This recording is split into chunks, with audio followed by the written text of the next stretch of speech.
We need to figure out here now, within a matter of days, whether this is doable in the short term. Because if it's not, then I think we're just going to move on from our perspective. The president feels very strongly about that. He has dedicated a lot of time and energy to this, and there are a lot of things going on in the world right now that we need to be focused on. Secretary of State Marco Rubio there in Paris yesterday, warning that President Trump will walk away from brokering a peace deal between Russia and Ukraine unless there are clear signs that a deal can actually be achieved. Ukraine's prime minister will visit Washington next week, meeting with Treasury Secretary Scott Bessent to discuss the rare earth minerals deal. Where does that stand? This morning, the Kremlin says it believes some progress can already be noted. President Trump told reporters yesterday when he expects to hear from Moscow. How much longer does Vladimir Putin have to respond to your ceasefire proposal before you put secondary tariffs or sanctions on Russia? We'll see what that will be. We're going to be hearing from them this week, very shortly, actually, and we'll see. But we want it to stop. We want the death and the killing to stop. Joining me now is the U.S. Ambassador to NATO, Matthew Whitaker. Ambassador, it's great to see you this morning. Thanks so much for being here. Good morning, Maria.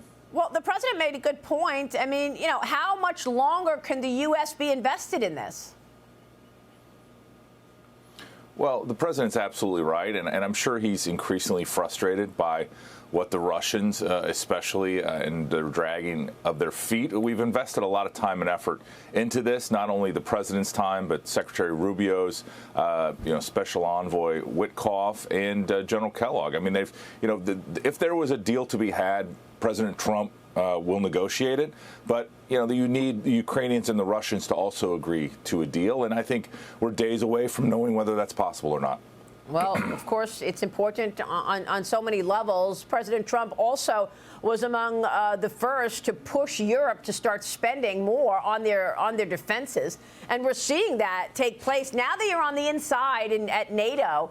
What do you want to say to us, and what can you tell us about the money being directed to defense on the part of European nations?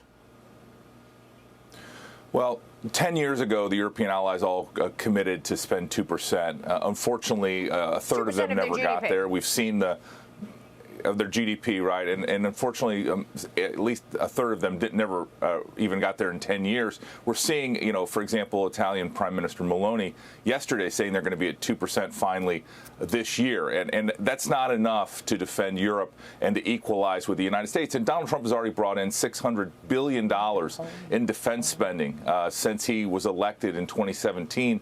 But we're heading into a summit here at the end of June, and I think we're going to ask for a big commitment from our allies. And instead of talking about billions, I think we're going to be talking about trillions of spending by our European allies on their own defense and our collective defense. And that's where it should be. There should be an equal burden sharing of the responsibilities, because, the United States, as the world superpower, has many areas that we need to pay attention and be able to project power. And the Europeans, rich countries, as you've heard Secretary Rubio talk about, that could afford and pay for their own defense if they were willing to. And President Trump is going to get them there. I think we'll see a huge commitment in June from our allies to finally equalize spending, to finally have their defense paid for by Europeans. And I think the frustration from President Trump is clear because, not only have they been taking advantage of the United States taxpayer on their own defense, but they have also been taking advantage of us on this trade. Our second largest trade deficit is with the European Union. Many of those members of the European Union are also NATO allies. And so we need to see that work for the American people. It's an American first policies, and that's what's going to make sure that we continue to prosper as a country and a people for decades and generations to come. Well, I mean, look at what Poland did, right? I mean, Poland responded first. Yeah. I think they're up to 5% of their GDP. We've spoken with President Duda on this program many times, who's very proud of the fact that Poland rose to the occasion. We also just this week had the mayor of Warsaw on saying the same thing. So Poland has stepped up, right? Yeah, there have been 4 allies that are now either at or approaching 5% of their GDP on defense, which is extraordinary. And that's what President Trump has outlined as the goal. There's also been another 10 allies in the NATO alliance that have committed to dramatic increased spending, including the Germans changing their constitution.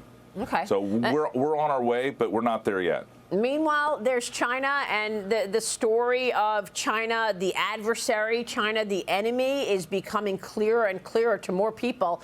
China is now denying an accusation from Ukraine's Zelensky, who claims Beijing is providing Russia with weapons in the conflict. China's foreign ministry says that's not true, calling the accusations groundless. Comes as Russia removes the Taliban from its list of banned terrorist groups. Ambassador, your reaction, what should we understand about the relationship between China and Russia during this conflict? Well, first of all, it's very concerning, those reports, and I'm watching those issues very carefully to the extent that China is supporting Russia. We already know that the Chinese are buying a lot of the Russian oil and gas, and that is supporting their war efforts. It's how they're paying for this massive militarization that we're seeing the Russians do. But at the same time, you know, we've had some reports that I'm sure you've read about, you know, Chinese, looks like mercenaries on the battlefield. But we've also, this most recent report that the Chinese are more involved than has been reported, I think is very concerning, and watching very carefully. And we'll, you know, obviously we'll get to the bottom of it. We'll read the intelligence reports coming out of Ukraine and off the battlefield. And you know, President Trump will not be very patient with the Chinese if they are participating in this war in Ukraine. Do you feel like this soft war between the two largest nations is bubbling up here and getting worse?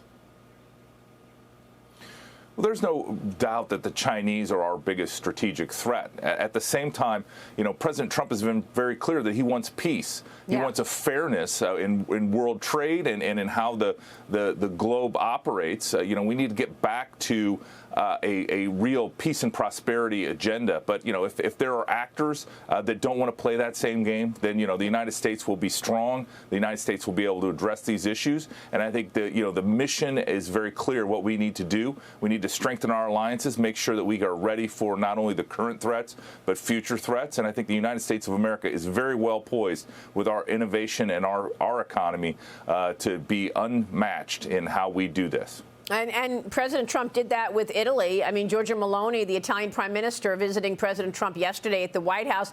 Even before that, she cut off the Belt and Road initiative in Italy. And she says she was not going to renew it with Beijing. She also talked trade in Italy's defense spending. Here's the prime minister talking about NATO spending goals this year. Watch.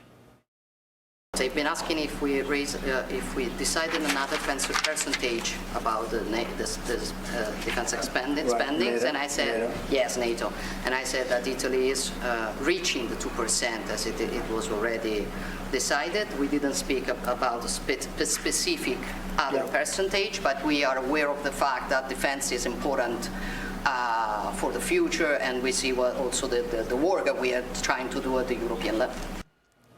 Of course, the big topic of conversation across the world is tariffs, Ambassador. So how do the tariffs work their way into a negotiation about defense spending? You heard what the Prime Minister just said there. They're moving toward 2%.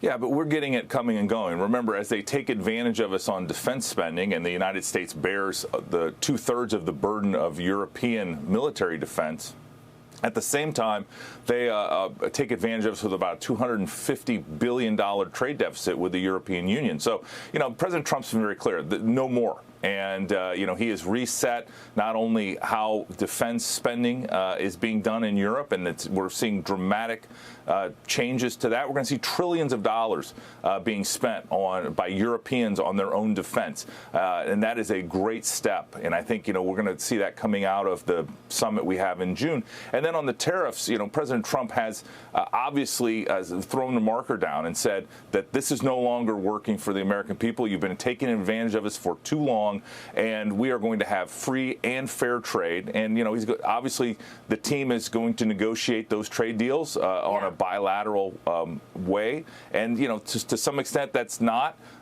you know, my mission at being the ambassador to NATO, but at the same time, it is related because the Europeans for too long have been taking advantage, both coming and going on defense spending, underspending on that, and then not making it fair on the trade front. By the way, are the Europeans, when they buy defense, are they buying defense from Europe? Are they buying European defense or American? Yeah, 80% of the European dollars are being spent on U.S. armaments and defense. But at the same time, as we see that ramp up, Maria, I would expect that you'll also see more spending in Europe. But there's going to be plenty of business for both sides of the Atlantic. I like it. Ambassador, great to see you this morning. Thanks so much. Thanks, Maria. And a happy Easter to you, Ambassador Matt Whitaker. Stay with us. We'll be right back.